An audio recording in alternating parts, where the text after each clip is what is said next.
Magandang araw sa atin mga taga-subaybay, viewers, subscribers, shout out po sa inyong lahat. Sana nasa mabuti kayong kalagayan, saan man kayong sulok sa mundo. Ang atin ngayon tatalakayin ay tungkol sa mga markers nga atin na-recover kung saan doon sa isang lugar na found, malalim man ito or sa taas, ay bakit nga ba ito nakita natin o ipinakita sa lahat nga wala man itong halaga kung titingnan, nga puro lang markers, wala man sinasabing kayamanan. Ang isip kasi ng ibang natin mga taga-subaybay ay pag treasure ay kayamanan na po. So ngayon, lahat po ng treasures, hindi lang po sa World War II or sinasabing Yamashita treasure sa Japanese Imperials o sa ibang bansa, kundi pati na po ang atin mga lolo noon o lolo pa ng lolo sa mga magulang natin, ay nagbaon din sila ng mga kayamanan na bago pa dumating ang mga Kastila, ay ayon sa ating mahabang pananaliksik, ay nagbaon na din sila ng iba-ibang mga artifact or mahalagang kayamanan dito sa ating bansa sa Pilipinas. Dahil nga sa ang iniisip ng ibang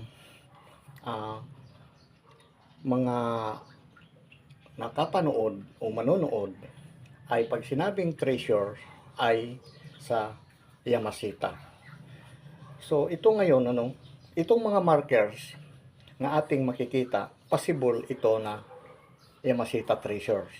Dahil kung makikita natin ito, na-identify natin pa isa-isa, ay sinadya ito ng tao or man-made. So may kanya-kanya itong characters na bawat markers nga ginagampanan kung ano ang nakalibing or ano ang nakalagay doon sa kanya kinaroroonan. Katulad nito, box. Ang atin maiisip ngayon ay yung nakakahon nga kayamanan. Hindi natin alam kung anong kayamanan ang nakaloob sa kahon or nakabari dahil ito ay nakuha sa ilalim. Kung titingnan natin itong mga markers, ay hindi kaya ito maukit ng kalikasan, kundi ukit ito ng gawa ng tao sa kamay. Katulad nito ng mga hugis siyang diamond. So kahit hindi treasure hunter or ordinaryong tao lang or bata, mababasa na itong shape na, uy, hugis diamond po ito. So ang ibig sabihin nito ay, lalo may markers ito, ay wealth or kayamanan na nakatago doon sa nakuwanan nito.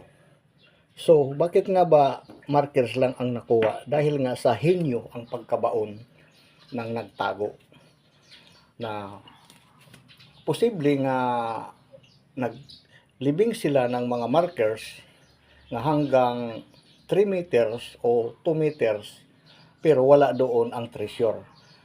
Isa lang itong decoy na mga marker, posible na sa akin pagdi-discovered ay ito lang ang napapound na wala man talaga, sabi pa, yung gold or treasure. Pero sa atin ngayon pananaliksik, ay ito, treasure na rin ito ng mga markers. Kaya lang, wala itong halaga. Pero ito yung susi ng kayamanan sa isang lugar kung saan binaon ang kanilang sikretong treasure. Kaya po mahalaga po ito, bakit ko po ito inipon, para isa din itong pag-aralan natin or isa din para makita na itong mga ganitong heart, na yung sabi nila paa or number 7, ito para siyang boat or bangka, at saka ito center, ay bawat isa po nito ay nasa libro ay may kahulugan itong may kanya-kanya. Sinabi ko pa kanina na may kanya-kanyang characters or guide na yan po ang hahanapin. Katulad nito na para siyang pyramid, na mayroon siyang dito letter A. Kung titingnan natin ang kanyang base ay paa ng kabayo na tinatawag horseo, ay siyempre ang kabayo ay sumasakay ay matataas po na ranggo or general. Ang ibig sabihin sa atin analysis ay general treasure na GIA characters. So kung i-analyze natin, walang magagawa na ordinaryong tao katulad sa atin dito sa Pilipinas nga mag-ukit lang ng walang saysay. Kaya inukit ang mga itong mga markers dahil po sa kanilang palatandaan, pagbalik po nila, pag-retrieve dito sa ating bansa, ito lang ang kanilang guideline or ito na ang sinasabing susi para mahanap po ang treasure or Yamashita nga itinago nila dito sa Pilipinas. Sa ating po pagpapatuloy mga ka-discover, kaya ko ito inipon sa ating pagdi-discover dahil naiiba talaga pag mayroon positive ang area doon sa natural na mga figure ng shape ng mga stone or bato or ano pa man doon, landmark, rivers, lahat-lahat po ginamit nila ang markers kung saan silang lugar para yung pictorial o pictures doon sa involved na area, pagbalik nila, may mapa sila, madali nila matunton o masukol dahil po sa mayroon silang mga marker or guideline nga titingnan doon sa isang mapa nila po. Kaya itong makikita natin ay hindi ito lahat sila magkasama.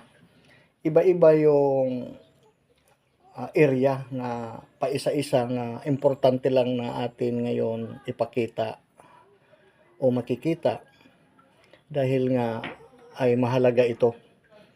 So sa lahat ng mga decoder or analyzer, pag-analyze ay sila nakabago pa mga veterano or nakahit na no, sa sinasabi ako ay nagdi-discovered lamang sa mga markers na hindi man talaga naghuhukay ng malalim, kundi ito lahat ay nasa treasure book ng mga atin ngayon na nakikita.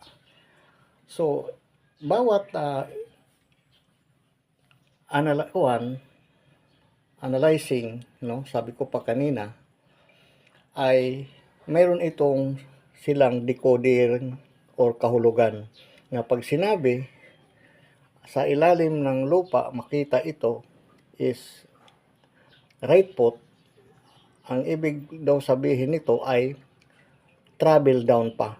Kaya paano natin mapatunayan na travel nga walang nakuha nga treasure doon sa ilalim?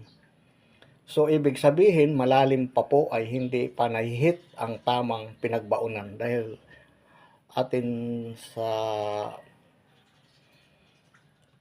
pananaliksik ay mayroon mababaw, mayroon malalim.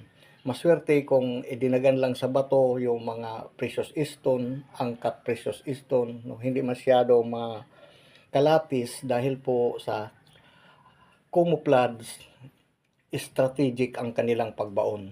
Napakahinyo dahil nga para hindi makuha na kahit sino na mag-aatim kumuha sa kanilang binaon nga kayamanan. Ito ngayon, no, mahalaga itong mga markers nga naipon pa isa-isa dahil nga sila ang mayroon mga bago pa ginagampanan na ibig sabihin ng mga ito. Katulad nito na na-found no sa dagat doon sa nabar down nga naglandslide nga gilid ng pangpang sa Baupa Beach or dagat, no, ay titingnan natin ordinary lang, pero kung makikita natin ito, may mga engraved na videos na ito, no, yung previous na double markers, ayan, mga butas na ito lang ang susi sa pagbalik nila sa mag-retrieve ng hahanapin para masukol ang target kung saan nakalagay or nakabaon sa area. Pag mga ganitong mga markers, madali lang nilang mahanap sa mga eksperto. Dahil nga sa atin sa pagdi-discovered ay ipinakita ko lang ito para malaman natin sa lahat na okay pala or totoo pala itong mga nakasulat or mga hinalaan, sorry, no, na mga markers treasure. Katulad nito na tingnan natin itong hugis ay boat or bangka. So, kung makita ito sa ilalim, ang ibig sabihin nito ay a water table or sa matubig pa nga lugar aabutin ang target pag itong sign. Sa nagdi-decode ang partial analysis nga markers na ito. Black, ibig sabihin is continuous digging. Target, a water table or sa matubig na lugar ang ilalim, mga ka-discover. Ngayon, kung papansinin natin ito, iba-iba ang kanyang shape, characters sa mga bato, iba-iba ang color or magaw pa nila color coding. So, iyan ang real na mga possible markers na kanilang mga inilagay sa pagtatago kung saan mang lugar. Sa mga cave naman, sa mga kuweba, mga tubig, iba-iba naman doon ang sign. May mga turtles, heart. Sa ating karagdagan ngayon impormasyon, marami mga markers nga pabalik-balik lang ang kanilang style. Ang major markers talaga ng atin ngayon na discover o sa ibang lugar o makikita ay hugis puso talaga, or sa Korean, no, ibang bansa, Japanese, bilog, hugis puso, triangle, square, mga ganito ay sila ang karakter na possible na sila ang nagbaon dahil nga sa mga markers nga nakikita o na kukuha bilang isang reference or guideline. Marami pa mga iba-iba lugar or iba-ibang style dahil hindi lang isa ang gumawa ng pagtatago. Mayroon na mga Pilipino siguro, yung mga puti, no? Basta iba-iba, mayroon pa nga ni Castilla siguro. Lahat ng nakapunta sa Pilipinas, hindi lang Yamashita Treasure, sabi ko pa kanina, ay mayroon ibinaon. Ayon nga sa atin mahabang paglalakbay, yung mga sinaunang tao, marami din sila mga golds o galing pa before Espanyol na mga itinago para hindi makuha ng mananakop dito sa Pilipinas. Kaya ibinabaon nila kung saan lugar sa malapit lang sa kanilang bahay, ganun, mga sapa, para hindi makuha ng mga dayuhan. Yun ang real natin na pananaliksik sa atin mga matatanda nga naabutan. Na ngayon lang natin na-open kasi kasama na itong Yamashita Treasure. Ang sabi ko pa kanina ay hindi lang World War II or Yamashita treasure ang hahanapin kung tayo ay mag-discovered, marami pa pong artifacts nga hindi na kukuha o natural dito sa atin na mga treasure.